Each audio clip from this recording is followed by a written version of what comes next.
Here's a question that nobody asks. Not quote zero.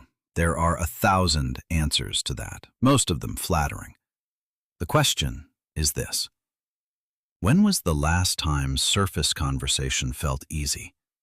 Not deep, not meaningful, just easy.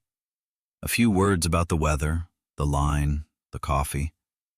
If the answer is, quote, one, that's interesting. If the answer is only with specific people, that's more interesting. Because the pattern isn't about depth versus shallowness, it's about safety versus threat. And those are very different categories. The internet has a clean narrative for this. Introverts hate small talk because they crave depth, because their minds operate on a different frequency, because surface-level exchange doesn't feed the part of the brain that wants real connection. It sounds right. It feels right. And it misses the actual mechanism entirely. Robin Dunbar at Oxford spent decades studying the function of casual conversation. His finding reframes the premise. Small talk is not the opposite of deep conversation. It's the entry system.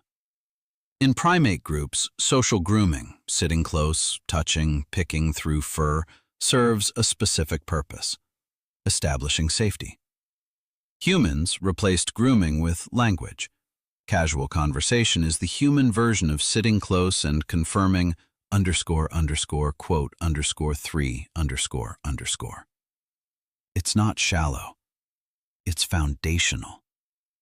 Every deep conversation that ever happened was preceded by a moment of surface that worked. And that's only the surface of what the research reveals. Gillian Sandstrom at the University of Essex ran a series of studies on minimal social interaction, brief exchanges with strangers, baristas, bus passengers. Participants who engaged in even small doses of casual conversation reported higher belonging and positive mood. Not because the content was meaningful, because the act of successful, low-stakes exchange told the nervous system something specific. The social environment is navigable. The surface held weight. It was safe to stand on. Here's where it gets interesting. The people who can't do small talk aren't missing a preference. They're missing a specific experience from development. The experience of safe surface. A child learns to navigate social space the way a child learns anything, through practice in conditions of low threat. Family dinner conversations, chatter with neighbors, banter at the store. The content doesn't matter. What matters is the experience of talking without consequence. Words go out, nothing bad comes back. The surface is stable. The child learns language at this level is safe. But in some households, there's no safe surface. Every conversation carries weight. A parent's question isn't casual, it's surveillance. Dinner table silence isn't peaceful, it's loaded. A joke that doesn't land gets punished, not laughed at. In these environments, a child learns that social space at any level requires hypervigilance. There's no quote _4 _. Everything is calibrated for threat. Fast forward 20 years. That child is now an adult at a networking event, standing near the coffee table watching other people glide through pleasantries with the ease of people discussing the weather, which is exactly what they're discussing. And the adult feels something that gets labeled, "I'm just not good at this," or "This feels pointless," or "I prefer depth." The labels are generous.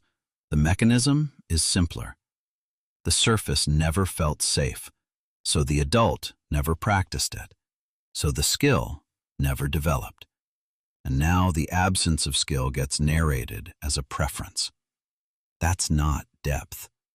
That's avoidance with an intellectual alibi. There was a woman, mid-30s, academic, brilliant in her field, who described herself as constitutionally incapable of chit-chat. could present a paper at a conference to 300 people without flinching, could not make it through a coffee break afterward. The presentation had structure, preparation, a defined role. The coffee break had none. And structure, for someone who grew up in chaos, is the difference between manageable and impossible. The skill wasn't absent because she was too deep. It was absent because depth was the only register where control was possible. Matthias Mell at the University of Arizona wired 79 participants with recording devices that sampled ambient sound across 4 days. His team categorized interactions as substantive or small talk and correlated them with well-being. The headline finding, deeper conversations predicted greater happiness, became internet gospel. What gets cited less, participants who had both small talk and substantive conversation reported the highest well-being of all. The people who could move between registers, surface to depth and back, were the ones who thrived. Not because they loved small talk, because fluency across registers is the signal of a nervous system that trusts the social environment. And trust is the variable. Here's the reframe. The issue isn't whether small talk is worthwhile. It is. The research is clear on that. The issue is what a person's relationship with surface conversation reveals about what happened earlier. Hating small talk isn't a sign of depth. Comfort with small talk isn't a sign of shallowness. Both are signals. One says, the surface holds. The other says, the surface never did, and nobody taught me how to stand on it. Not every person who avoids casual conversation grew up in a difficult household. Some are genuinely high in sensory processing sensitivity and find overstimulation in quick exchanges. That's real. But for a significant portion of the _quote_10_10__ population, the discomfort has roots that go deeper than preference.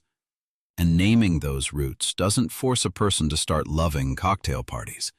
It just removes the story that the discomfort is a virtue. One thing, next time casual conversation happens, at a register, in a hallway, with a neighbor, notice the body. Not the mind's commentary about how pointless it is. The body. Is there tension? Where? That tension isn't boredom. It's the nervous system scanning for threat in a space that another person's nervous system reads as neutral.